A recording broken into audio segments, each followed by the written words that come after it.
Ya, Bismillahirrahmanirrahim. Assalamualaikum warahmatullahi wabarakatuh. Innal hamdalillah nahmaduhu wa nasta'inuhu wa nastahdihi wa nastaghfiruh wa na'udzu billahi min shururi anfusina wa min sayyiati a'malina man yahdihillahu fala mudilla lahu wa man yudlil fala hadiya lahu. Wa ashhadu an la ilaha illallah wahdahu la syarika lahu wa ashhadu anna Muhammadan 'abduhu wa rasuluh. يا أيها الذين آمنوا اتقوا الله حق تقاته ولا تموتن إلا وأنتم مسلمون. يا أيها الناس اتقوا ربكم الذي خلقكم من نفس واحدة وخلق منها زوجها وبث منهما رجالا كثيرا ونساء واتقوا الله الذي تساءلون به والأرحام إن الله كان عليكم رقيبا. يا أيها الذين آمنوا اتقوا الله وقولوا قولا سديدا يصلح لكم أعمالكم ويغفر لكم ذنوبكم ومن يطع الله ورسوله فقد فاز فوزا عظيما. أما بعد فإن أصدق الحديث كتاب الله وخير الهدي هدي محمد صلى الله عليه وسلم وشر الأمور محدثاتها وكل محدثة بدعة وكل بدعة ضلالة وكل ضلالة في النار. Sedang pendengar rahimani wa rahimakumullah. Alhamdulillah pagi ini kita berkumpul secara alam maya ini untuk kita terus membaca kitab Zadul Ma'ad fi Hadi Khairil Ibad pada tahunnya yang ke-8. Tahun yang ke-8 dah kita baca kitab ini dan ini dah jilid yang ke-4 sudah kitab. Moga Allah Subhanahu wa taala memberi kita terus memberi kita taufik dan hidayah dan kekuatan memanjangkan umur kita sehingga kita berjaya mengkhatamkan kitab ini. Dan satu syekh kami, Syekh Yasir Al-Syafi'i, ketika dia nak syarahkan Sunan At-Tirmidzi, dia doa, ya Allah, panjangkanlah umurku ya Allah supaya aku boleh khatamkan kitab Sunan At-Tirmidzi ini. Ketika dia nak mula syarahkan kitab, itu juga dengan Syekh Akram Hamid Al-Bukhari, dia doa, ya Allah Tuhanku, aku mohon kepada Allah Subhanahu wa taala agar Allah Taala memanjangkan umurku agar aku boleh mengkhatam, boleh kita khatamkan bacaan Kutubus Sittah, Kutubut Tis'ah, itu kutub kitab hadis yang 9 itu. Bukhari, Muslim, Tirmizi, Abu Dawud, Nasa'i, Ibnu Majah, Ahmad, Muwatta dan Sunan Ad-Darimi. Dan begitu juga kita berdoa sebagaimana guru-guru kita berdoa, kita kata ya Allah ya Tuhanku, kita mohon ya Allah ya Tuhanku, panjangkanlah umur kami ya Allah agar kami dapat mengkhatamkan kitab Zadul Ma'ad. Kitab yang sangat hebat ini, kitab yang mendekatkan kita kepada Nabi SAW, yang menjelaskan setiap hukum hakam, faedah, hikmah daripada peristiwa-peristiwa yang berlaku pada zaman Nabi SAW, dalam kehidupan Nabi SAW, daripada baginda lahir sehinggalah baginda SAW wafat. Dan tidak ada perkara yang paling menggembirakan bagi seorang mukmin melainkan dia mengetahui tentang sirah Nabi SAW, sirah kekasihnya. Selepas dia mengenal Allah Subhanahu wa taala, dia mengenal kekasihnya Nabi Muhammad SAW. Sebagaimana kita, apabila kita cintakan seorang lelaki itu, mencintai kekasihnya, dia sentiasa ingin menghimbau memori-memori semasa dia bersama dengan kekasihnya. Begitu juga dengan kita. Kita sentiasa menghimbau memori, kita membaca memori bersama dengan Rasulullah SAW. Lepas tu Ubay bin Ka'ab pernah sekali dibaca Quran. Orang minta dia, wahai Ubay bin Ka'ab, bacalah Al-Quran untuk aku. Kerana Nabi SAW telah berpesan, istaqri'ul Quran min arba'. Kamu belajarlah, ambillah Al-Quran daripada 4 orang, iaitu Abdullah bin Mas'ud, lepas tu Zaid bin Thabit, Muaz bin Jabal dan Salim Maula Abu Hudzaifah. Salim Maula Abu Hudzaifah. Dan pernah sekali itu, bila dia minta dia baca, menangis Ubay bin Ka'ab. Kata perawi hadis, aku tak tahu sama ada dia menangis kerana syauq, kerana rindu, ataupun kerana takut dengan Allah Subhanahu wa taala. Tapi kata para ulama, dia kata kemungkinan rindu tu lebih. Rindu kepada Nabi SAW. Sebab apa? Sebab Nabi SAW pernah cakap ke Ubay bin Ka'ab. Dia kata Allah Subhanahu wa taala pesan kepada aku supaya dengar Quran daripada engkau, wahai Ubay bin Ka'ab. Kali Ubay bin Ka'ab kata, "Ya Rasulullah, asammani Allah Subhanahu wa taala, adakah Allah Subhanahu wa taala sebut nama aku secara spesifik?" Nabi kata, "Ya, memang Allah taala sebut namamu secara spesifik." Lalu menangislah Ubay bin Ka'ab. Allahu Akbar. Sebab tu kita kata bila kita baca hadis-hadis Nabi SAW ni, dia memori. Macam kita sayang ke seorang tu, kita mengimbau memori. Mungkin ada benda yang kita tak boleh buat pun. Ya, banyak daripada sunnah Nabi SAW ni yang kita kadang-kadang kita tak mampu nak buat.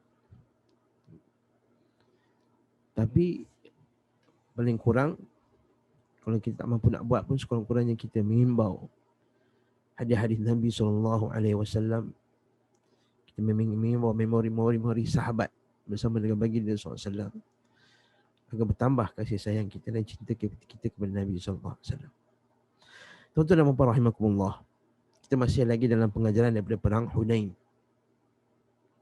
Kata Imam Ibn Qayyim rahimahullahu ta'ala, kandungan ke-11, bahawa Nabi SAW bersabda, "Dan bagi sesiapa yang hatinya belum berkenan, maka baginya setiap bahagian akan digantikan dengan 6 bahagian dari awal yang Allah berikan kepada kami."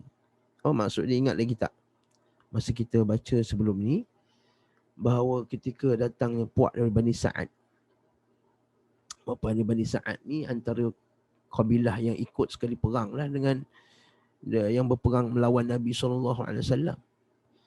Jadi sebahagiannya telah dijadi tawanan, kan, anak-anak, isteri-isteri mereka telah jadi tawanan perang. Sebab masa tu, ingat lagi tak, dalam peperangan Hunain ni dia perbawa semua isteri-isteri lepa sekali. Konon-kononnya bila bawa isteri tu terus bersemangat lah, maka dia takkan dia akan berjuang bermati-matian. Tetapi Allah Subhanahu wa taala telah memberikan kemenangan kepada umat Islam. Namun puak Bani Sa'ad ni datang jumpa Nabi SAW dengan berbekalkan sentimen ataupun kita kata, sebab Nabi SAW dulu pernah menyusu dengan puak Bani Sa'ad, Halimatus Sa'diyah. Halimatus Sa'diyah tu, Halimah As-Sa'diyah. As-Sa'diyah ni maksudnya dia perempuan daripada puak Bani Sa'ad. Orang kita letak nama anak dia Sa'diyah. Sa'diyah kan, anak dia bukan Bani Sa'ad pun, okay?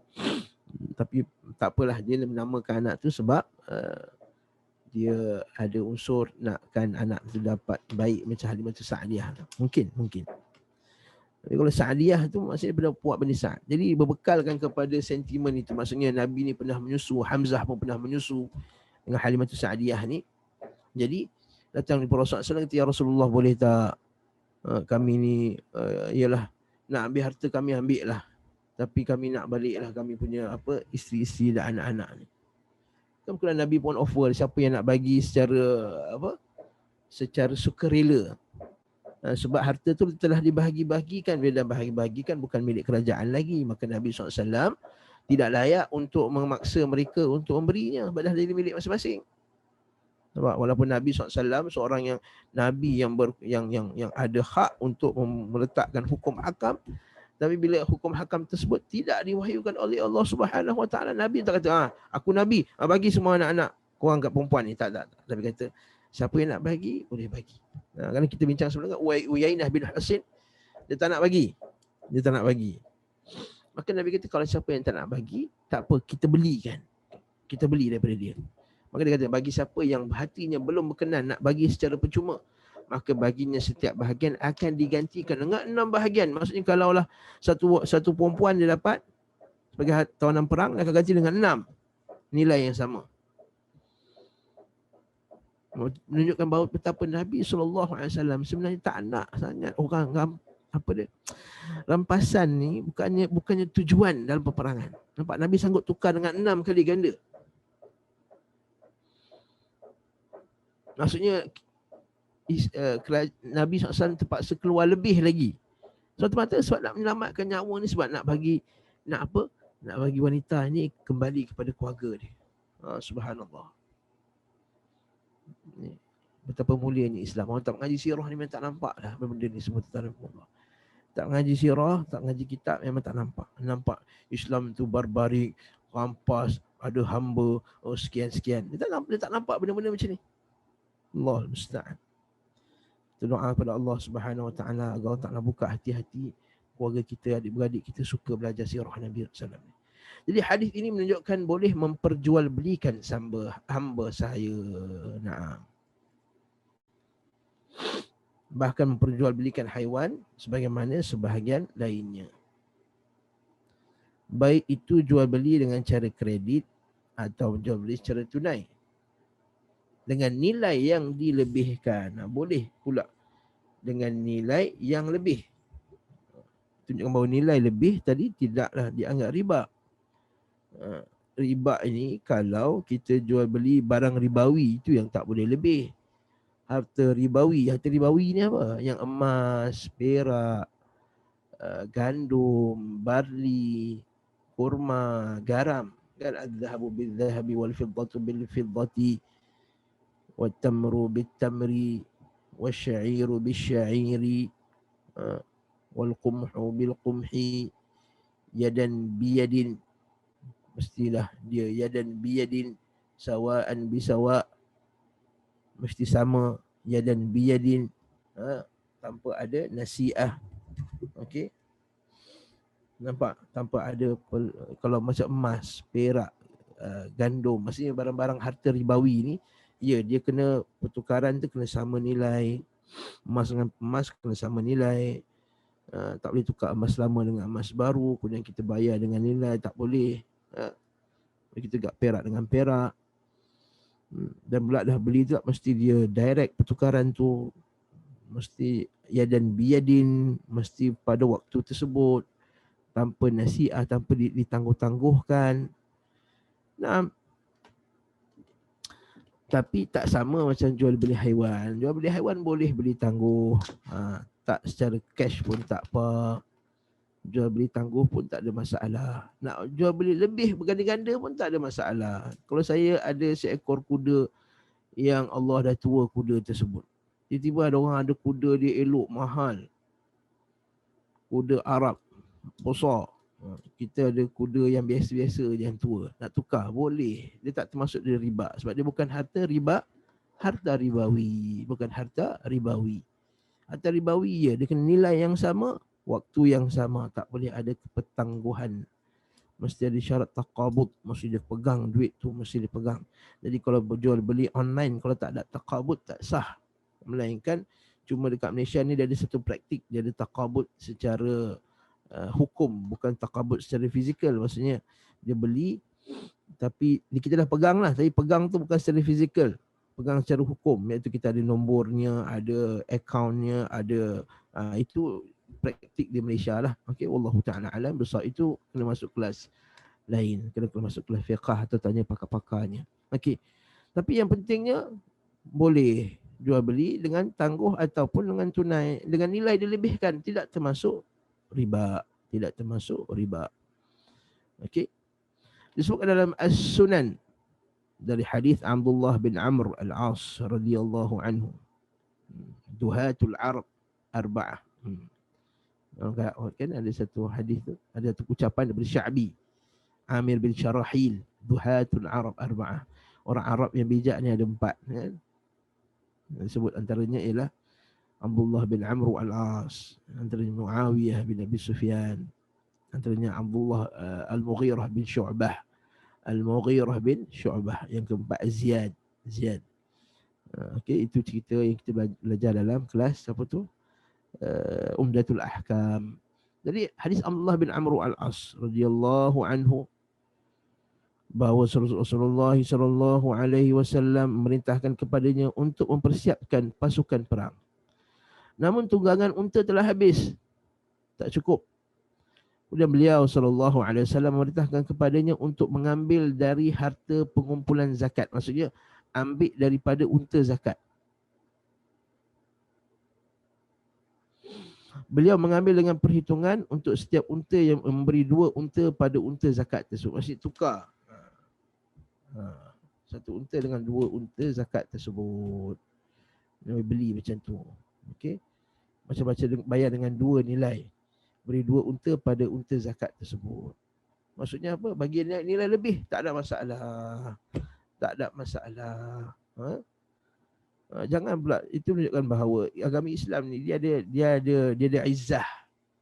Bukan semua benda nak mengharap free. Dia ada izzah. Lepas tu Nabi SAW bila buat masjid tu kan, Masjid Nabawi tu, bila kena kat tanah anak yatim tersebut, Nabi nak bayar. Orang kata tak payah bayar Nabi. Tak apa aku nak bayar. Maksudnya ada izzah.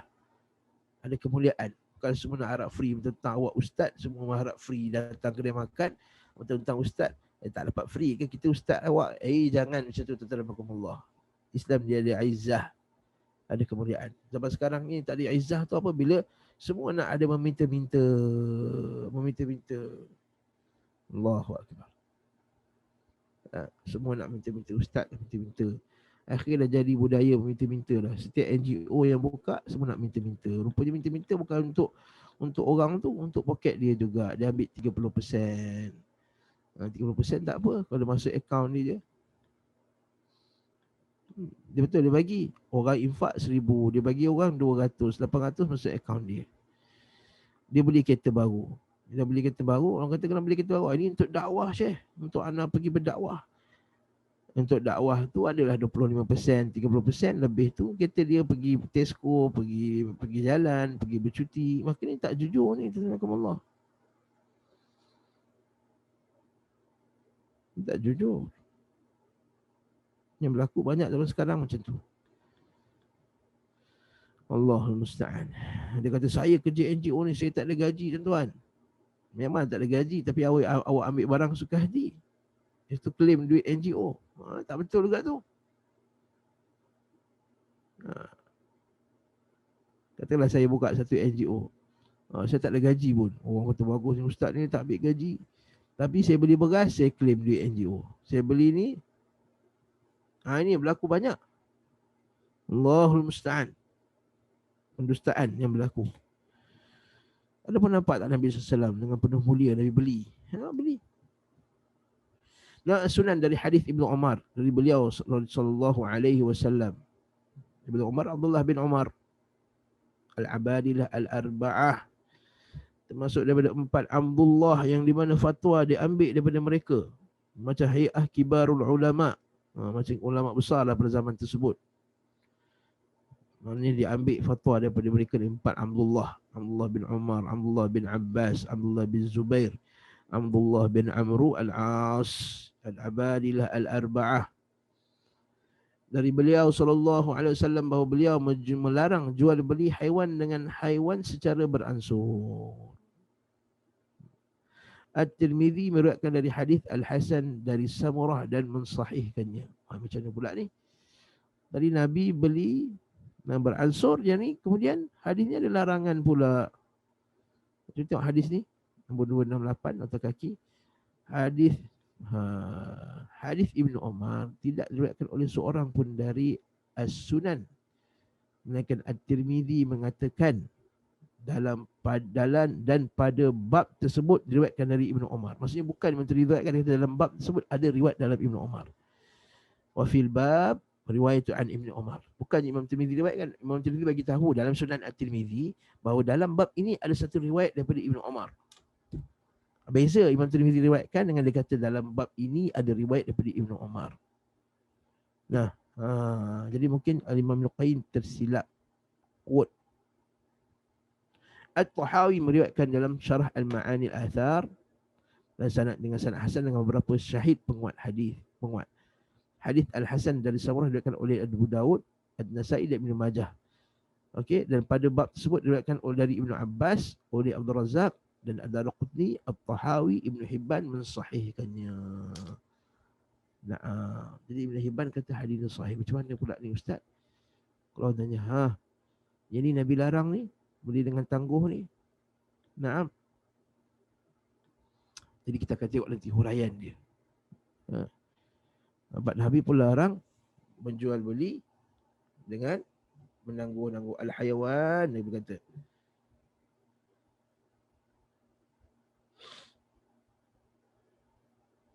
Nasi'atan, yes, nasi'ah secara tangguh, nasi'ah secara tangguh. beransur. Nah, macam emas kan, emas tak boleh beri bayar beransur-ansur, tak boleh. Okey, tak boleh bayar ansuran, dia kena bayar cash. Time tu juga. Sebab emas ni dia sentiasa harga dia berubah, dia harta ribawi, dia tak boleh kena cash terus. Okey, 2000 cash dapat terus. At-Tirmidzi meriwayatkan dari hadis Al-Hasan dari Samurah dan mensahihkannya. Dalam Sunan Tirmidzi daripada hadis Al-Hajjaj bin Arta'ah dari Abu Zubair dari Jabir bin Abdullah Al-Ansari radhiyallahu anhu. Dia mengatakan Rasulullah sallallahu alaihi wasallam ada transaksi jual beli. Al-hayawan ithnani biwahidin la yasluhu nasi'alan wala ba'sa bihi yadan biyadin. Dua ekor haiwan dengan seekor haiwan tidak diperbolehkan secara beransur dan tidak mengapa jika dari tangan ke tangan secara langsung. Boleh secara langsung boleh, beransur tak boleh. Hadis sebut hasan.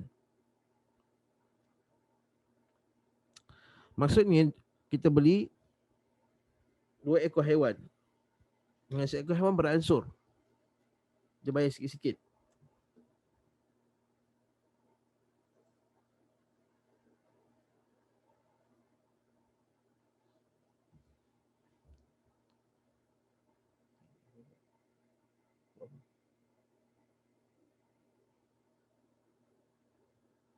Pun dekat sini. Nah. Jadi macam mana pula ni? Kata tak boleh tangguh. Tadi mula-mula kata boleh pula. Nabi SAW melakukan perbuatan tersebut pada mula-mula tadi kan. Jadi ulama berselisih pendapat dan menanggapi hadis-hadis ini menjadi 4 pendapat. Kesemua adalah riwayat daripada Ahmad. Pertama, bolehnya transaksi itu secara tunai dengan nilai yang dilebihkan. Macam tadilah kuda tadi tu, unta tadi. Atau sama dengan pembayaran kredit. Pendapat ini merupakan mazhab Abu Hanifah dan Asy-Syafi'i. Boleh dengan nilai lebih. Transaksi itu tidak diperbolehkan secara kredit dan secara tunai dengan nilai dilebihkan salah satunya. Dua-dua tak boleh.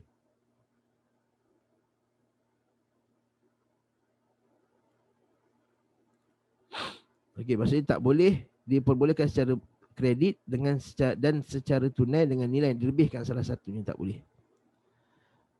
Yang ketiga, diharamkan penyatuan transaksi tersebut secara kredit dan secara tunai dengan nilai yang dilebihkan salah satunya. Okey, bahasa Melayu ni bahasa pening pula baca dia. Yuhramul al-jam'u bainan nasa' wat tafadul. Dengar macam ni. Dia ada dua isu. Satu an-nasa', yang kedua at-tafadul. Nasa' ni apa? Nasa' ni iaitu tangguh. Kalau kita baca direct macam ni rasa pening pula baca sebab dia dah terjemah istilah syarak, istilah hukum. Okey, satu dia panggil nasa' atau nasi'ah. Nasi'ah dia panggil, nasi'ah. Nasi campur nasi'ah. Nasi'ah ni maksud tangguh. Yang kedua dia panggil tafadul atau al-fadl. Fadl. Ini nilai lebih. Macam dalam emas, tak boleh tangguh pun tak boleh, nilai lebih pun tak boleh. Kita nak beli emas dengan emas tadi kan. Emas lama dengan emas baru tak boleh sebab ni nilai lebih daripada nilai yang tak boleh. Jadi buat macam mana ustaz? Jual dulu emas yang lama tu dapat duit, beli emas baru. Itu cara dia. Ataupun tangguh.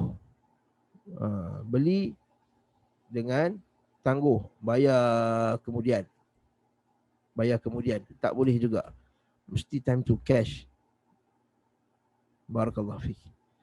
Jadi beli kuda ni boleh tak macam tu juga? Jadi nampak macam hadis tadi yang kita baca dalam diriwayatkan oleh Abu Dawud dan lain-lain, Ibnu Majah, macam tak boleh, betul tak? Jadi disebabkan ada nampak satu hadis boleh, satu hadis tak boleh. Yang pertama tadi boleh dengan apa tadi? Rampasan perang tadi. Yang berkata siapa yang nak jualnya, kami akan tukar dengan 6 kali ganda lagi sama macam nilai yang mula-mula tu. Nah, jadi boleh transaksi itu secara tunai. Boleh. Kata pendapat pertama kata boleh. Maksudnya tunai. Dengan nilai yang dilebihkan. Maksudnya tafadhul. Boleh tafadhul.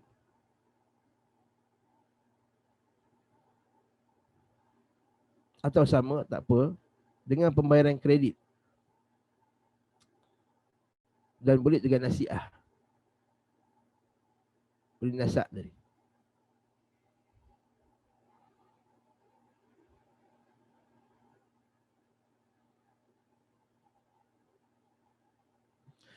Yang ni kata transaksi pendapat kedua kata tak boleh nasiah, tak boleh tangguh. Ataupun tak boleh cash. Dengan nilai yang dilebihkan, maknanya tak boleh tafadhul. Dia tak kasih tafadhul. Nasiah kalau tafadhul tak boleh. Tak boleh. Tak boleh nasiah.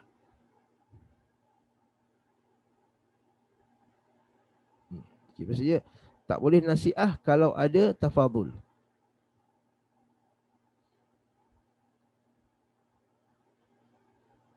Tak boleh lebih lah. Tidak boleh jika nilai dilebihkan. Saya padam lah. Pening banyak surat conteng. Tidak diperbolehkan jika nilai yang dilebihkan salah satunya. Sama ada kredit ke, tunai ke, tak kisahlah. Nasiah ke apa, tak boleh juga. Pendapat pertama boleh. Boleh. Tak ada masalah. Tapi kita akan tengok macam mana Syafi'i jawab hadis tadi. Yang ketiga, diharamkan penyatuan transaksi tersebut secara kredit dan secara tunai dengan yang dilebihkan salah satunya. Yang dia kata tak boleh gabung.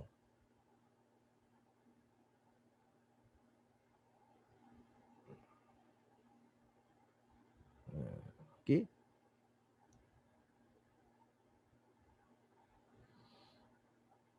Maksudnya tak boleh gabung. Tak boleh gabung tangguh dengan lebih, tak boleh. Kalau tak lebih, boleh tangguh. Kalau nak lebih, kena tunai. Macam tu pendapat yang ketiga. Maksudnya, gabungan nasiah dengan tafadhul tak boleh. Jadi kalau kamu nak tangguh, nilai tak boleh lebih. Kalau kamu nak nilai lebih, tak boleh bagi tangguh. Itu pendapat yang tiga.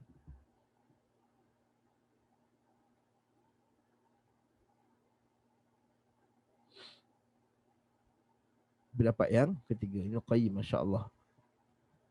Alim. Yang keempat, dia kata, apabila jenisnya sama, maka diperbolehkan nilai yang berbeza. Ini kata kalau jenis sama, kuda tu sama, unta yang sama, jenis sama, maka diperbolehkan nilai yang berbeza. Boleh bayar. Dan diharamkan pembayaran secara kredit, tak boleh nasiah. Jadi kalau sama, tak boleh nasiah.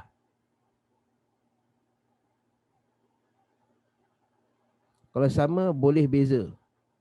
Nilai tak sama, boleh. Dan boleh, tapi tak boleh nasiah.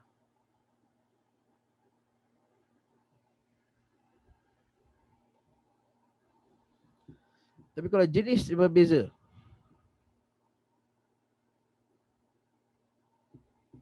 maka boleh tafadhul. Boleh tafadhul dan boleh nasiah. Ini nilai tafadhul lah. Yang ni boleh tafadhul, tak boleh nasiah. Kalau jadi sama, boleh berlebih. Diperbolehkan nilai yang berbeza, boleh. Maksudnya satu dia bayar lebih. Okay, jadi sama. Kalau unta dengan unta, boleh lebih. Walaupun satu unta lagi harga lagi mahal daripada yang lain. Ini khilaf. Khilaf ulama dalam masalah ni. Mazhab Syafi'i lah yang paling luas sekali dalam masalah ni lah. Dalam masalah binatang ni tadi. Boleh tangguh, boleh nilai beza pun boleh. Kerana berdasarkan hadis tadi. Hadis yang Nabi SAW meriwayatkan berkenaan dengan peperangan Hunain tadi tu. Cuma kita nak bincang nanti, kalau mazhab Syafi'i kata boleh, macam mana dengan hadis larangan tadi? Macam mana dengan hadis larangan tadi? Itu yang kita, poin yang kita nak kena fikirkan. Macam hadis larangan tadi. Jadi barakallahu fikum, Al-Imam Ibn Qayyim rahimahullah, dia nak leraikan isu ni. Dia nak bagi kita faham. Kita kata Zadul Ma'ad ni detail. Dia bukan sekadar cerita pasal pengajaran. Sebab tu kata Syekh Salih Usaimi, kitab sirah yang paling detail sekali pengajaran dia, kitab Zadul Ma'ad. Dalam memperbincangkan hadis-hadis ni dan menyetarakannya, ulama memiliki 3 metod. Sebab tu dia agak tinggi sikit lah. Okay, kalau siapa ada belajar hadis, lagi dah dapat faham, lagi seronok faham.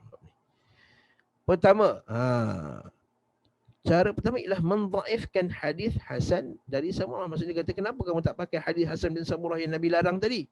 Dia kata sebab hadis tu dhaif. Dia kata.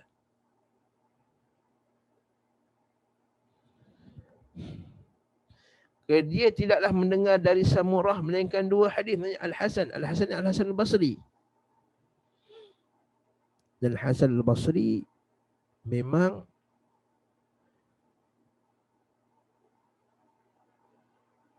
dia biasa melakukan mursal. Maksudnya dia tabi'in, dia terus sampaikan kepada Rasulullah SAW.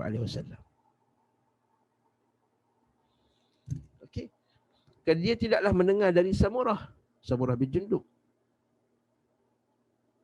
sahabat Nabi radhiyallahu taala anhu, melainkan 2 hadis.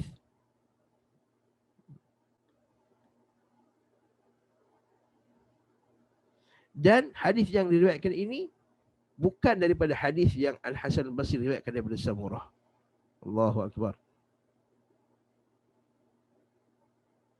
Nampak tak?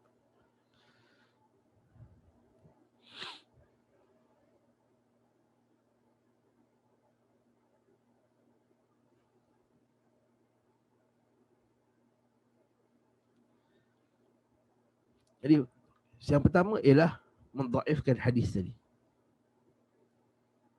Juga didhaifkan hadis Hasan bin Al-Hajjaj bin Arta'ah, hadis yang kedua tadi. Mana tadi? Kita tengok balik hadis tadi. Hadis yang kedua, hadis Al-Hajjaj bin Arta'ah. Ni, hadis Hajjaj bin Arta'ah dari Abu Zubair dari Jabir mengatakan, transaksi jual beli 2 ekor haiwan dengan seekor haiwan tidak diperbolehkan secara beransur dan tidak mengapa jika dari tangan ke tangan. Maksudnya secara cash, tanpa ada tangguh.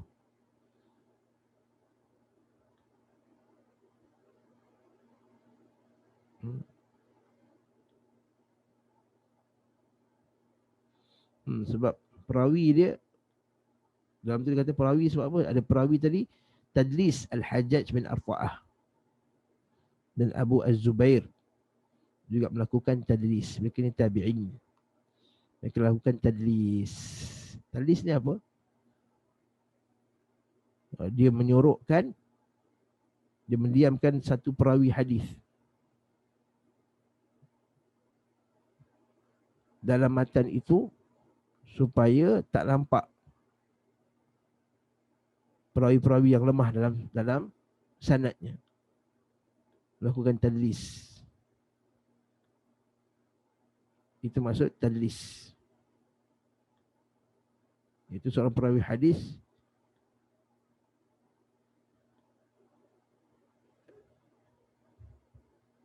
dia meriwayatkan satu hadis daripada perawi yang dia dengar satu hadis, yang dia mendengar daripada perawi tersebut hadis yang dia tak dengar. Itu mudallis. Wa ma ata mudallasan naw'ani. Dalam Al-Baiquniyah.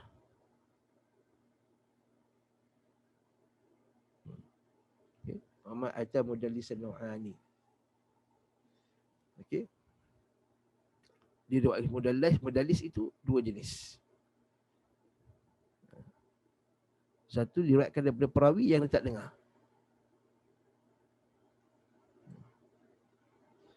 Ataupun dia bagi nama gelaran kepada guru tadi yang orang tak kenal.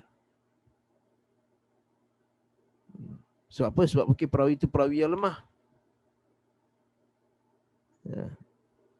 Jadi dia tak nak orang kenal bahawa dalam sanadnya ada perawi yang lemah. Lalu dia bagi nama.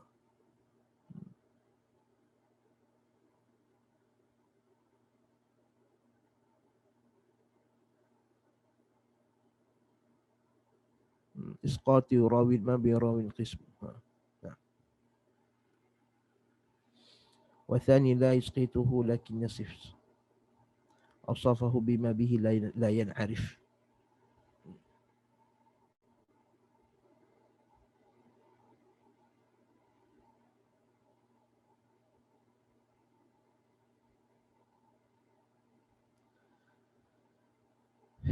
Jadi itu mudallis. Jadi dia kata Al-Arta'ah, Hajjaj bin Arta'ah ini mudallis. Dan hadis mudallis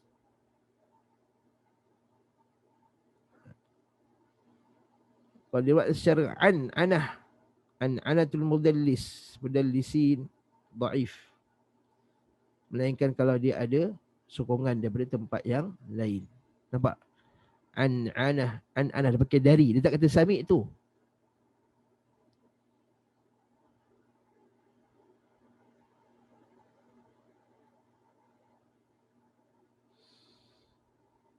Okey, dari Abu Zubair.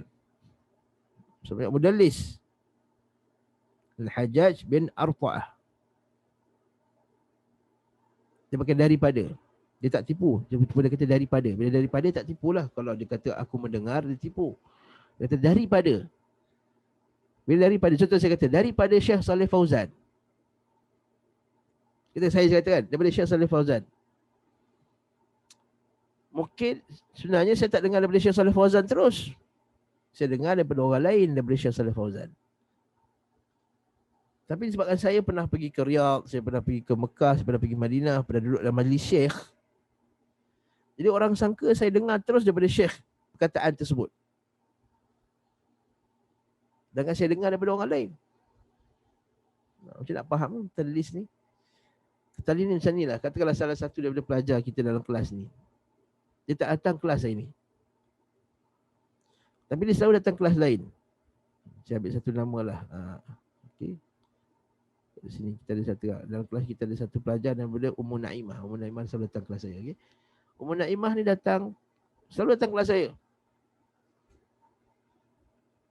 Tapi hari ni dia tak datang. Hari ni tak datang kelas.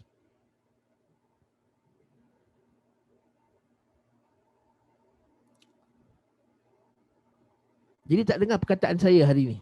Katakan tadi saya buat kisah Ubay bin Ka'ab tadi.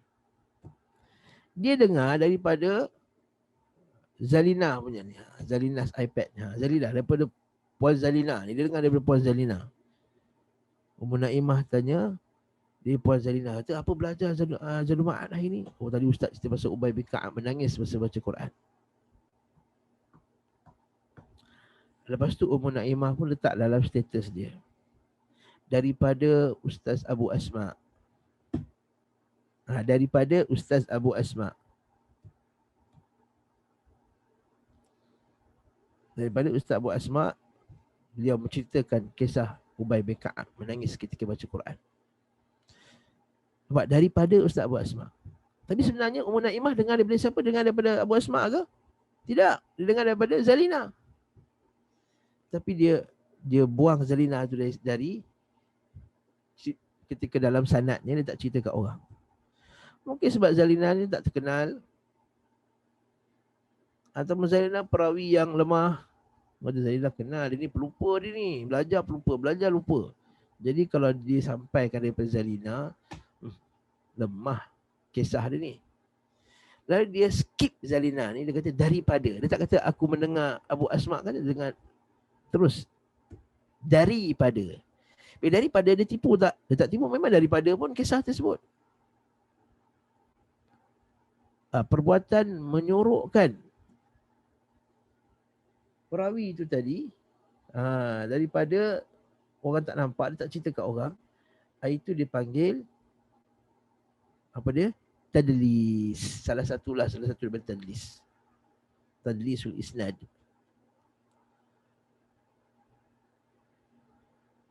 Jadi bila Al-Hajjaj bin Arfa'ah ni buat tadlis, isu dia ialah siapa yang disorokkan tu.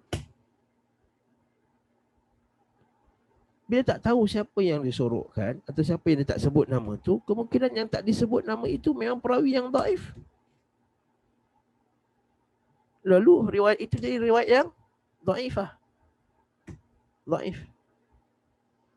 Faham tak? Sebab kita nak hukum satu hadis itu sahih atau tak sahih, selain dengan banyak faktor, antara faktor dia dengan sanadnya.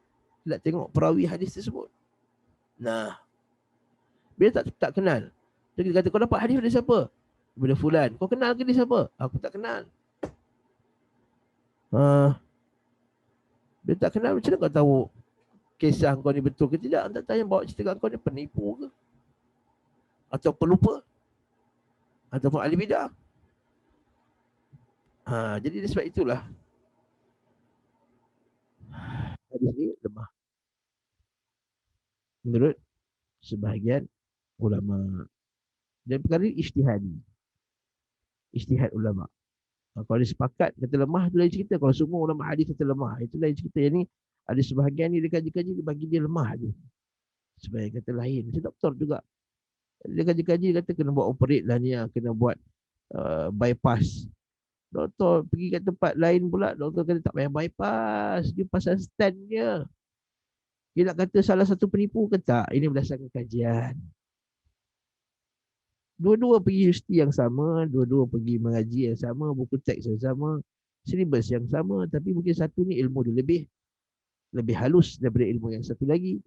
Ataupun dia ni lebih pakar dalam bypass. Yang ni lebih pakar dalam stenting. Jadi dia kata dia ni pakar dalam stenting, dia tak stand tu, maka bila dia tak stand tu, dia ada cara letak stand yang bagus dan tak perlu bypass. Jadi pula dia ni pakar bypass, dia dah bedah beratus-ratus orang setahun, beribu orang setahun. Jadi bagi dia tak ada hal ni, senang ni. Bypass lah. Jadi nampak tak, disebabkan perbezaan ilmu itu melahirkan perbezaan ijtihad. Begitu juga dalam hadis tadi. Tadi menurut sebagian ulama, dia kata, oh hadis ini dhaif. Ini cara metod yang pertama.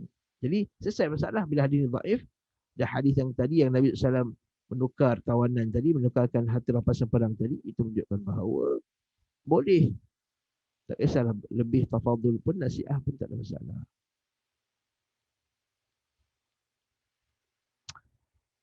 Ada yang kedua pula, dia klaim mansuh. Jadi hadis Hajjaj bin Arfa'ah tadi dengan hadis Hasan daripada Samurah tadi, hadis ni nasakh. Walaupun tidak jelas mana nas yang terakhir dan mana yang lebih awal, kerananya terjadi perbezaan pendapat. Nak klaim nasakh ni pun satu isu juga. Nasakh ni maksudnya apa? Maksudnya hadis yang satu lagi memansuhkan hadis yang satu. Satu hadis memansuhkan hadis satu lagi. Macam yang contoh yang paling biasa sekali kalau kau belajar ilmu hadis, iaitu larangan ziarah kubur. Betul tak? Mula-mula Nabi larang ziarah kubur. Kemudian Nabi suruh ziarah kubur. Nabi pergi ziarah, Nabi galakkan orang pergi ziarah kubur. Maka kita kata larangan itu telah dimansuhkan. Nah, sekarang ni dia kata kejadian perang Hunain itu kejadian yang dah hujung-hujung dah, tahun ke-9. Atau lebih tepat tahun ke-8 lah. Atau awal tahun ke-9. 8 atau 9. Nah. Baik. Jadi dah hujung-hujung. Jadi dia kata, oh hadis ini telah memansuhkan hadis Hajjaj bin Arfa'ah tadi daripada Jabir, daripada Abu Zubair, daripada Jabir bin Abdullah. Lah, dia telah mansuh. Tapi nak klaim mansuh, kamu kena tahu, kena pastikan yang hadis satu lagi itu datang sebelum hadis Perang Hunain tadi. Jadi nak untuk mengklaim ada nasakh, you kena pastikan tahu dua-dua ni bila disebut. Kena tahu yang ni telah datang selepas hadis yang dimansuhkan. Kalau tahu yang satu, tak tahu yang satu lagi, itu tak boleh nak klaim mansuh. Nah, itu bincangkan para ulama.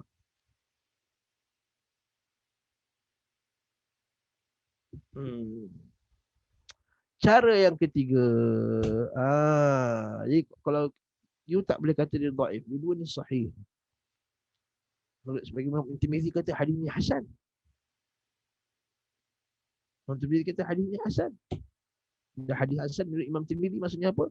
Hadis yang dhaif diriwayatkan dengan jalan yang banyak lalu dia naik jadi hasan. Yang dimasukkan hadis hasan di sisi Imam Tirmizi itu hasan yang ghairihi. Nah, macam mana pula tu? Jadi memang hadis itu dhaif, tapi bila dah digabung-gabungkan jalan-jalan riwayat yang banyak, maka dia jadi hasan. Jadi hasan pada Imam Tirmizi hasan yang ghairi. Bila Imam Tirmizi sebut saja hasan dalam kitab dia, maka itu maksudnya hasan li ghairihi. Itu salah satu pendapat para ulama. Okey. Dalam kitab Ulumul Hadis disebut hasan di Imam Tirmizi ialah satu hadis yang diriwayatkan oleh dua jalan. Yang dalam perawinya tidak ada, dan dalam sanad ini tidak ada perawi yang diketahui bahawa dia perawi yang ditolak. Maksudnya level itu hadis hasan. Dhaif sebenarnya. Okey. Dhaif yang lemah, dhaif yang tak kuat sangat dhaifnya, kemudian diangkat. Ada banyak jalan riwayat ni. Ni dhaif. Dia gabung, dia jadi hasan. Jadi okey hadis tersebut. Jadi kalau betul hadis itu hasan dan nak klaim nasakh tak boleh sebab tak tahu tarikh dua-dua hadis itu secara pasti. Maka cara yang terbaik adalah dengan kita al-jam'u tariqatul jam'i. Kita gabungkan kefahaman. Dan kita tak reject dua-dua. Cuma cara kita faham yang boleh dengan larangan tu pada situasi masing-masing.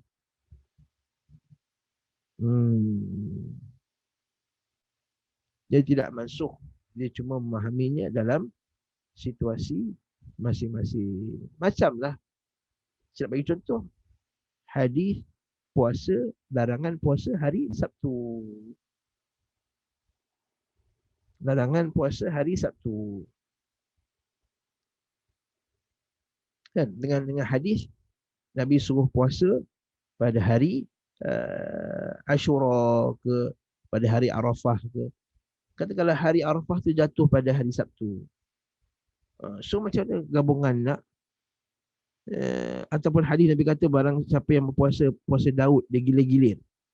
Kalau puasa Daud tu gilir-gilir, jatuh giliran tu pada hari Sabtu. Dan satu lagi hadis pula kata hadis puasa hari Sabtu ni Nabi larang puasa hari Sabtu. Siapa puasa hari Sabtu, bukalah walaupun terpaksa makan kulit kayu. Buka puasa juga. Dapat macam tangan tak? Jadi ada setengah orang dia ambil pendekatan, kita ambil hari puasa hari Sabtu ni, jadi apa saja bertentangan dengan puasa hari Sabtu ni kita tolak. Jadi hatta kalau jatuh hari Arafah hari Sabtu pun tak boleh puasa juga. Jatuh je hari Ashura hari Sabtu pun tak boleh juga puasa sebab Nabi larang. Jadi larang itu diutamakan daripada perintah.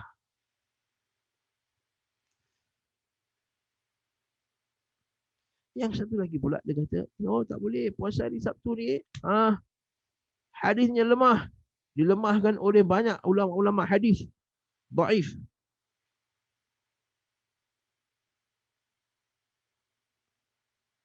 Itu pendekatan yang kedua. Macam tadi dia kata hadis Hajjaj bin Arfa'ah dengan Hasan bin Samurah tadi. Dhaif. Hasan dari Samurah tadi dhaif. Ambil pendekatan yang itu.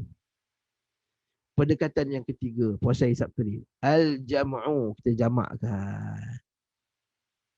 Jamakkan macam mana? Iaitu, kita boleh puasa sunat pada hari Sabtu. Cuma yang dilarang tu, kalau kita hanya puasa Sabtu, semata-mata sebab Sabtu sahaja.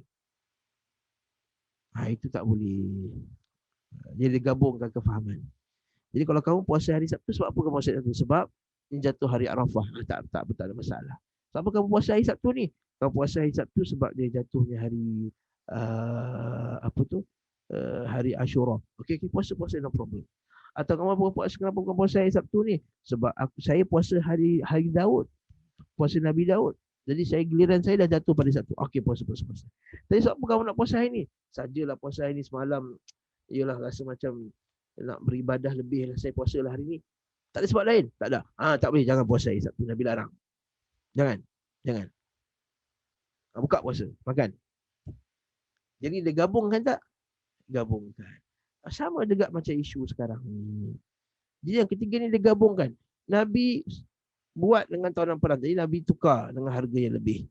Hadis Hajjaj bin Abba'ah tadi daripada Abu Zubair bin Jabir bin Abdullah. Kata Nabi tak kasih buat. Macam nampak? Gabungkan. Jadi dia kata apa? Hamalaha ala ahwal mukhtalifah. Iaitu kita memahaminya, menggiring hadis tersebut. Saya menggiring ni membawa, memahaminya. Hadis tersebut pada multi kondisi. Masya Allah, bahasa dia canggihnya. Multi kondisinya, condition yang berbeza. Keadaan yang berbeza. Yang larangan tu ada satu keadaan yang membenarkan satu keadaan. Jadi macam mana? Bahawa larangan jual beli haiwan dengan haiwan melalui pembayaran secara nasiah, tangguh. Kredit ni tangguh. Dikarenakan, kerana Nabi larang kan, jual beli tersebut akan menjadi perantara, menjadi jalan kepada jual beli secara tangguh juga pada transaksi ribawiyah. Alamak, ayat dia susahnya Ustaz nak faham. Awak ni tidak faham. Maksudnya, bila Nabi larang penjualan beli kuda lebih dengan harga tu sebab apa? Nanti dia akan menjadi jalan. Nanti orang berniaga benda lain pun nak macam tu juga. Nanti buat beli emas pun tangguh. Beli kurma tangguh. Beli gandum tangguh. Tangguh tadi tu. Tangguh kalau nilai dia macam kalau dia berbeza. Kalau beli emas, dengan emas kita beli gandum. Tangguh tak apa sebab jenis dia berbeza. Cuma syarat dia mesti nilai dia berbeza boleh, jangan tangguh. Nilai berbeza boleh tapi jangan tangguh. Nilai berbeza boleh tapi jangan tangguh. Contohnya saya ada emas, saya nak beli gandum dengan harga yang lebih daripada harga emas, tak ada masalah. Ditangguh tak boleh. Baik.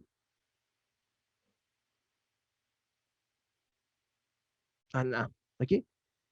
Jadi barakallahu fiik. Tapi kalau macam gandum dengan gandum, tak boleh tangguh. Kena time tu juga.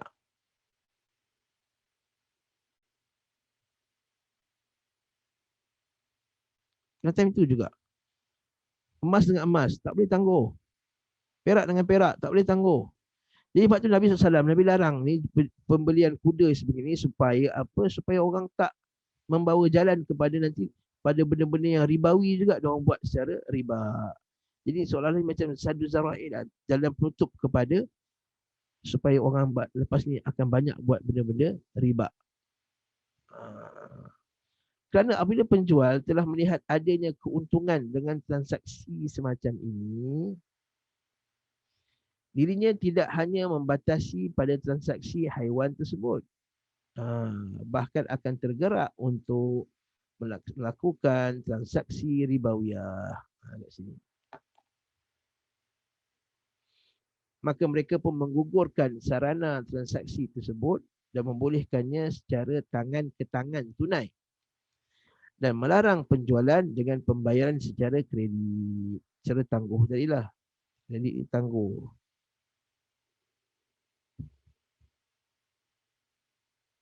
Okey. Jadi sesuatu yang diharamkan kerana berguna sebagai sarana jalan.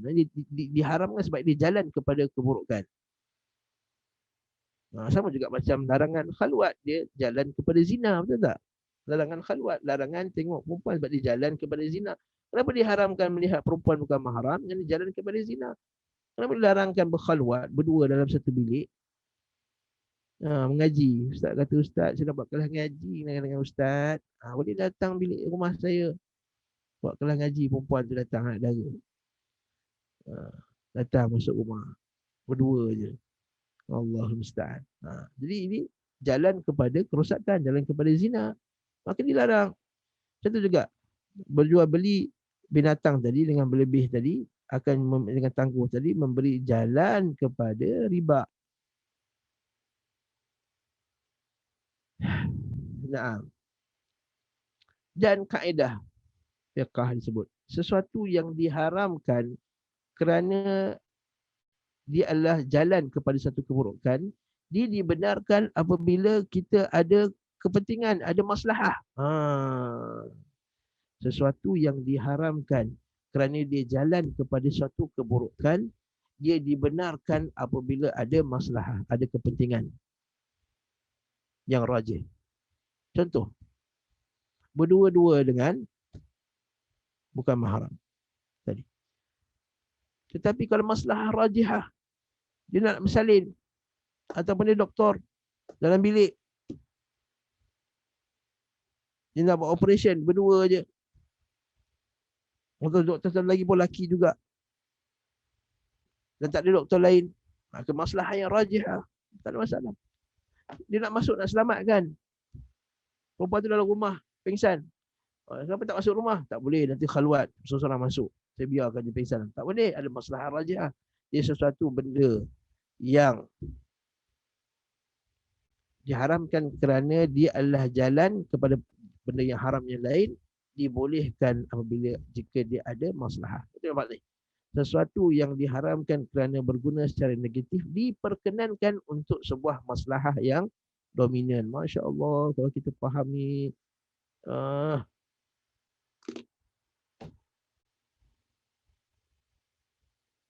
Sama juga larangan mengintip.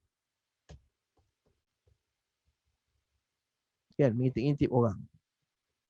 Ialah kerana dia jalan kepada dia adalah buruk sangka dan seumpama dengannya. Tapi kalau ada maslahah rajihah, polis nak intip orang, ada maslahah rajihah tak? Ada maslahah rajihah. Nah, maka dibenarkan, diperkenankan. Masya Allah. Imam Al-Qayyim alim, dia alim dalam usul fiqh juga. Sebenarnya diperbolehkan melakukan transaksi al-muzabanah al-uraya. Al-uraya kerana adanya dominasi maslahah. Apa benda pula Ustaz muzabanah al-uraya pula ini? Ya Allah, ya Tuhan. Banyak ni istilah-istilah. Tak apa, kita gerak perlahan-lahan tuan-tuan. Jangan laju-laju tak. Ustaz 8 tahun baru jilid 4. Ustaz. Kalau saya laju, saya boleh baca jadi. Tapi puan benda Ustaz muzabanah al-uraya ni apa benda ni? Okay. Antara cara perniagaan yang dilarang dalam Islam dipanggil al-muzabanah. Al-muzabanah, kita jual kurma yang dekat atas pokok lagi dengan kurma yang telah dituai, yang dah kering, yang boleh makan tu. Macam kurma kat atas pokok tu kita jual. Boleh ke tak boleh? Tak boleh. Sama sekali kita tahu tamar tu harta ribawi. Dia kena sama nilai. Yang kedua, atas pokok tu tak tahu berapa banyak. Tak boleh, tak tahu berapa banyak jumlah ni. Macam kata, saya jual apa kurma di atas pokok saya ini, yang masih lagi tengah nak masak ni, yang tengah nak masak ni, dengan kurma yang awak dah ada dah. Boleh ke tak boleh? Tak boleh. Dalam Islam.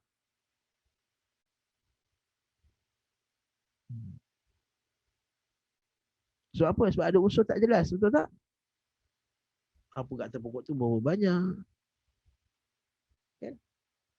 Masak ke tak semua jadi ke tak? Dia tengah nak masak. Mana tahu dekat ujung ni tak jadi ke? Betul tak? Hmm? Tiba-tiba rosak ke? Namun dia diperbolehkan muzabanah al-araya ni, al-araya apabila ada dominasi maslahah. Macam mana ni?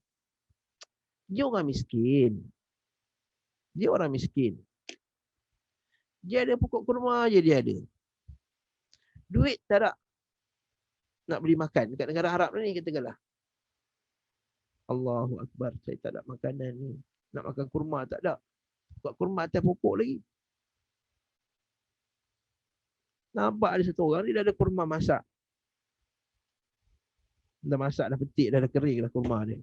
Macam kita sekarang makan kurma tu, kurma kering sebenarnya. Kurma basah. Kurma basah kena letak dalam peti ais. Saya pernah pergi umrah, pernah tak? Pergi umrah, buka peti ais tu, yang kurma letak peti ais tu. Sejuk-sejuk, bila makan tu. Kita keluar sekejap, setengah jam, dia cair hitam tu kurma. Itu basah.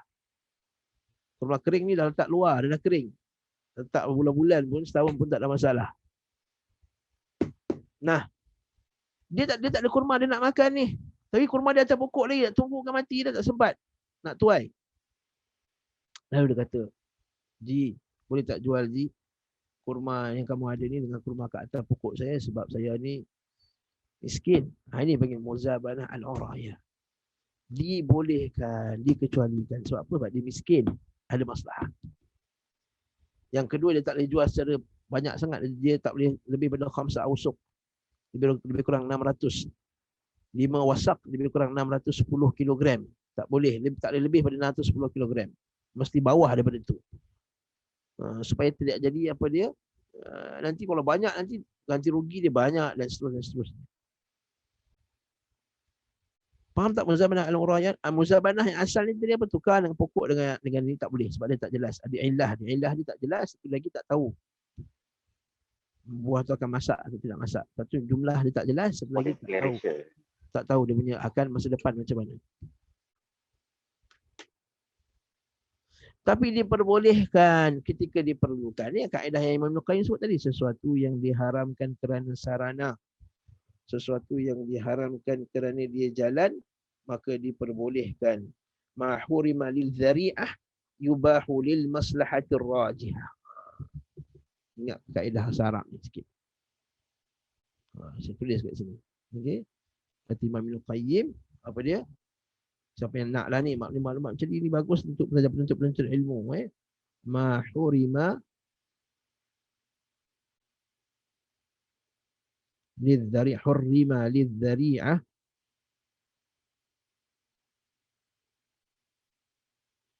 يباح للمصلحة الراجحة.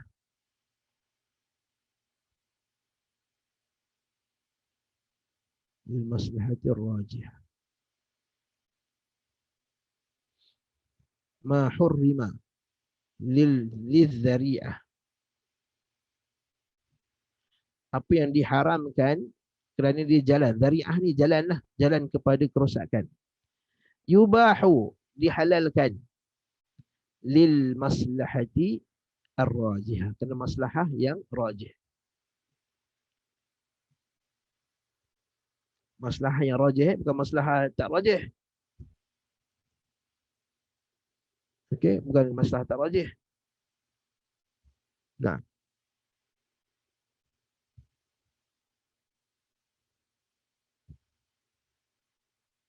Macam melihat perempuan di situ kan, haram.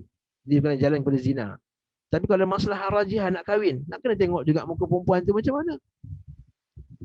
Betul tak? Perempuan tu pakai niqab. Kita nak menikah dengan satu perempuan pakai niqab. Apa hukum tengok dia? Masa buka niqab. Haram. Tapi kenapa dia haram? Haram kerana zari'ah. Jalan kerana dia adalah jalan kepada maksiat. Jalan kepada maksiat. Jalan kepada maksiat contohnya macam mana? Jalan kepada maksiat. Nanti dia nak asal berzina, dia minat nanti apa semua, tak elok. Tetapi yubahu lil maslahatir rajihah, dihalalkan kerana maslahah rajihah. Kenapa apa? Maslahah rajihah contohnya, dia nak kahwin dengan perempuan tu. Dia tak tengok muka nanti dah nikah dia apa semua boleh buka niqab tu, Allah. Tak nak macam tu dah terjadi. jongang rupanya, atau hidung dia kembang rupanya, atau kulit tak kena dengan cita rasa dia putih sangat dia ni. Allah, hai, putih sangat. Aku ni gelap. Orang kata apa pula? Ha? Main dam lah hitam putih. Ingatlah. Contohnya lah contoh. Tak kena pula Allah hidung ni mancungnya tinggi sangat hidung ni. Aku ni bulat. Ha, hidung aku. Jadi dia maslahah rajihah. Maslahah rajihah. Maslahah yang rajih. Barakallahu fiik. Jadi yang inilah Ibn Qayyim kata tadi, sesuatu yang diharamkan kerana berguna sebagai jalan, sarana negatif diperkenankan. Tapi muzabanah bil araya ni dikecualikan kerana ada masalah tadi. Orang miskin tadi tak boleh nak makan melainkan terpaksa jual apa yang di atas pokoknya. Begitu pula dengan jual beli haiwan dengan pembayaran secara kredit dan pembayaran tunai yang nilai yang berbeza. Jadi kerana masalah dia buat, masalah nak pergi perang. Jadi kisah jual beli di atas. Dan pada hadis Ibnu Umar terjadi pada saat jihad, di mana kaum muslimin memerlukannya untuk persiapan pasukan perang. Maslahah rajihah tak? Maslahah rajah. Maslahah ni apa? Kepentingan umum yang rajih. Dia bukan kerana darurat. Darurat lain. Darurat kena nyawa, harta. Biasa darurat ni ada satu kaedah lagi kan, iaitu ad-darurah tubihul mahdhurat tu. Darurat itu menghalangkan perkara, membenarkan perkara yang diharamkan. Kita dah nak mati, tak ada makanan, kita makan khinzir. Khinzir tu ain khinzir tu dah haram, dia bukan jalan pun. Dan itu kan darurat, tak nak mati. Tak. Yang ni adakah nak mati yang bagi pegang? Tak ada pula nak mati, tapi maslahah dia, kepentingan dia sangat besar. Kalau kita kurang kuda, kurang binatang, susah kita nak menang perang. Boleh menang perang, tapi susah. Dari segi ilmu keduniaannya, dari segi kepakaran dia kata tak boleh, susah. Gitulah.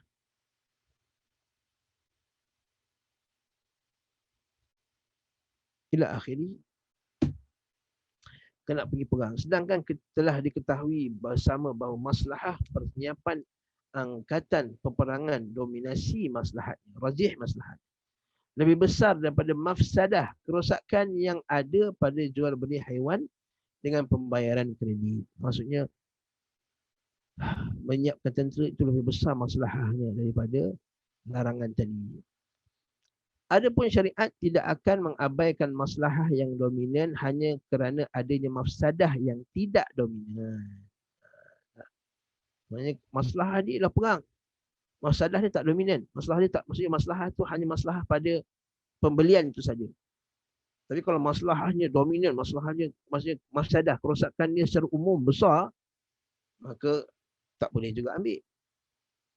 Semisal dengan kes ini, boleh pembolehan mengenakan pakaian sutera ketika perang. Nampak? Sutera haram tak? Sutera haram. Tapi masalah dia apa? Kalau masalah dia, iaitu setengah orang kulit dia dah selesa,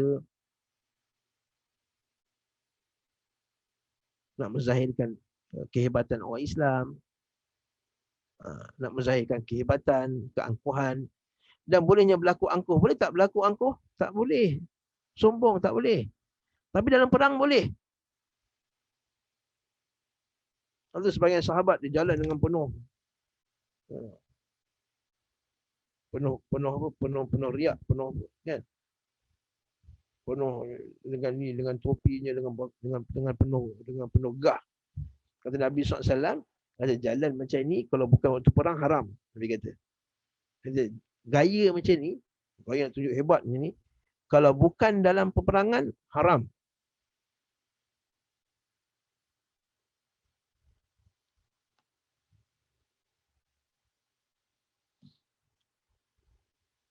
Tapi ketika peperang boleh. Sebab tu masalah itu lebih dominan daripada mafsadah yang dikenakannya.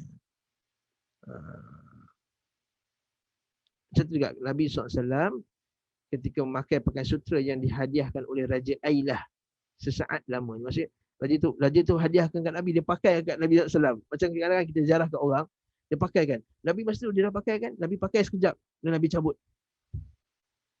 Masa tu dia tengah pakai kan, raja tu tengah pakai kan. Masa tengah pakai kan Nabi pun pakai. Lepas habis majlis tu Nabi terus cabut. Sebab sutra tak boleh pakai, haram. Kerana maslahah lebih dominan dalam menarik hati dan memikat Raja Ailah tu tadi. Taklah macam orang ni, tak payah bagi. Dan seorang raja tu kalau ditolak pemberian ni, dia akan marah. Inilah terjadi adanya larangan mengenakan pakaian setelah ada larangan pakai sutra. Okay. So, masalah tersebut telah kami jelaskan dalam kitab At-Takhyir fi ma yahillu wa yuhramu min libasil harir. Cantik Ibn Qayyim. Kitab dalam menjelaskan masalah apa yang dihalalkan, apa yang diharamkan dalam pakaian, dalam masalah pakai sutra.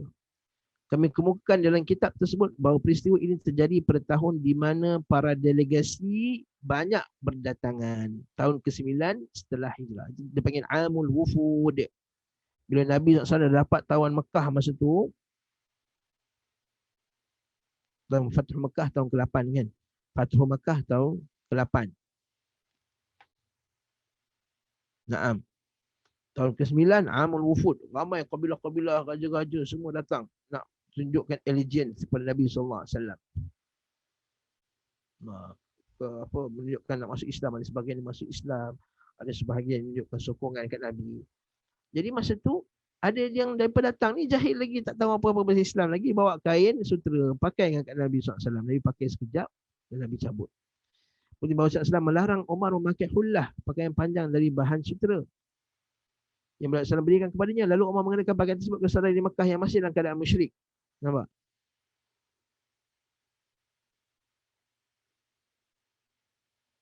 Naam, Umar Al-Khattab bagi kain sutra. Kata, ya Rasulullah, ambillah kain sutra ni, boleh kau pakai masa hari Jumaat dan juga ketika hari raya dan juga ketika tetamu datang. Nabi bagi balik, Nabi kata ke Umar, Nabi balik ke Umar, wahai Umar, ini ialah pakaian orang yang tidak ada kedudukan di akhirat kelak. Maka kata Umar Al-Khattab, kata, kami tu kenapa kau bagi kat aku balik ya Rasulullah? Kata, aku bagi balik kat engkau bukan untuk kau pakai. Masih bolehlah bagi ke orang lain, bagi orang perempuan pakai ke. Lalu akhirnya Umar dihadiahkan kepada adik-beradik dekat Mekah yang masih lagi bukan Islam. Kejadian ini jadi sulh Fathu Mekah. Nabi SAW mengenakan pakaian tersebut merupakan hadiah dari Raja Ailah setelah itu. Semisal dengan itu larangan beliau SAW mengerjakan salat sebelum matahari terbit dan setelah waktu asar. Betul tak? 3 waktu yang Nabi larang. Tujuan untuk memutuskan sarana, jalan penyerupaan dengan kaum kafir. Tetapi kemudian beliau SAW membolehkan jika terdapat maslahah yang lebih dominan seperti mengqada salat-salat yang wajib, boleh. Solat-solat sunat tertentu seperti solat sunat tahiyatul masjid, boleh. Tahiyatul masjid masuk pada waktu haram pun boleh. Solat sunat tawaf, boleh. Jenazah, boleh. Kerana dikarenakan maslahah pengerjaannya lebih dominan daripada mafsadah yang timbul pada larangan pengerjaannya. Wallahu ta'ala alam bisawab. Macam itulah juga tuan-tuan rahmatullah. Dalam masalah vaksin ni, nak masuk ala vaksin. Vaksin ni ialah katakanlah dalam 70,000 orang ambil vaksin, 3 orang yang kena side effect yang tak baik, katakanlah. Tapi daripada 70,000 tu, baik orang dah tak kena dah COVID ni, terhalang COVID. Maka nampak tak mafsadah dengan maslahah dia yang lebih besar tu macam mana?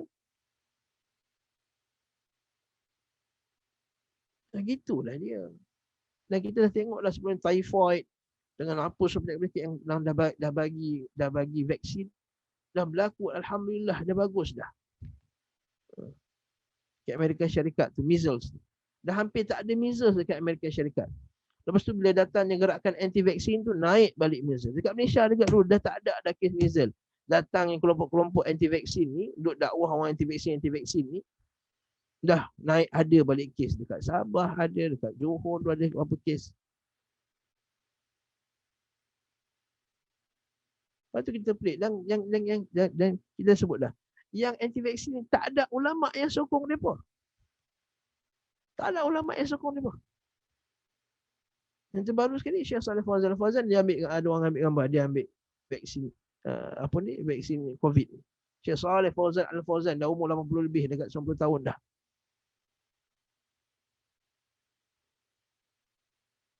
Alim, kibar ulama besar, ambil vaksin. Kita letak dalam Facebook, kita post gambar tu.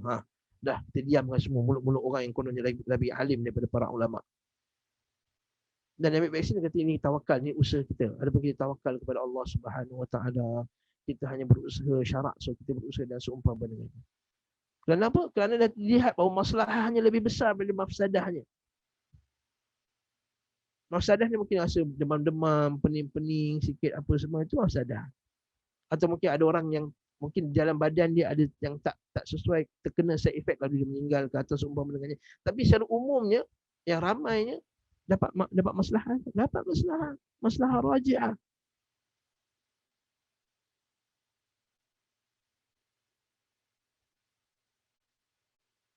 Habis itu Ustaz, kita akan mengkayakan, akan menyebabkan syarikat-syarikat perubatan yang besar-besar ni, Pfizer apa semua jadi kaya. Ini adalah agenda yang nak menyelamatkan nyawa orang dengan nak jadi orang kaya. Tapi biarlah dia kaya. Janji nyawa umat Islam kita terjaga. Walaupun terpaksa kita kayakan dia. Dan itu masalah dia lebih berat dengan mafsadah dia. Adapun cerita masuk chip ke apa ke, itu semua mepek tu, itu kita tak layan lah. Tak ada bukti, tak ada fakta, kita tak layan. Sekadar cerita-cerita je, kita tak layan. Hukum fiqah mesti ada fakta. Ibnu Umar radhiyallahu anhu sangat membenci soalan yang tak ada fakta. Ibnu Abbas radhiyallahu anhu bila orang tanya satu soalan, dia kata nanti dulu. Dia tak akan bagi jawab terus. Besok dia akan minta orang tu tanya soalan yang sama balik. Tanya balik soalan yang kamu tanya semalam. Supaya apa? Supaya orang yang tanya soalan tu pasti tentang apa yang dia nak tanya. Maksudnya kena ada fakta. Ini nak cerita bahawa dalam tu ada chip dalam badan orang, dia akan kuasai apa semua agenda. Kita kata itu tak ada fakta. Kena bagi fakta dalam Allah. Kisah tersebut menunjukkan bahawa apabila dua orang yang melakukan transaksi dan keduanya mengajukan waktu tak terbatas, maka itu diperbolehkan jika keduanya sepakat dan bersetuju. Yang ini kita tangguh minggu depan. Next class, insyaAllah. Dia ada isu lain pula. Okay. Bila kita dah ada transaksi lain, nanti insyaAllah kita akan bincang dalam kelas akan datang bi'idhnillahi ta'ala. Wallahu ta'ala alam bisawab. Banyak faedah daripada kita dapat di kitab ni. Barakallahu fikum. Semoga Allah Subhanahu wa taala beri kita kefahaman terhadap agama ini. Jadi kesimpulannya tadi apa dia? Imam Al-Qayyim seolah cenderung bahawa memang hadis larangan tu diterima, hadis yang boleh jual beli binatang pun diterima. Cuma larangan tu ialah kerana dia sarana, dia jalan kepada orang nak melakukan riba. Kalau diperlukan untuk bayar lebih tadi, tidak mengapa jika adanya maslahah. Wallahu ta'ala a'lam bis-shawab. Wa sallallahu ala Muhammad wa ala alihi wa sahbihi wa sallam tasliman katsira. Walhamdulillahi rabbil alamin. Assalamualaikum warahmatullahi wabarakatuh.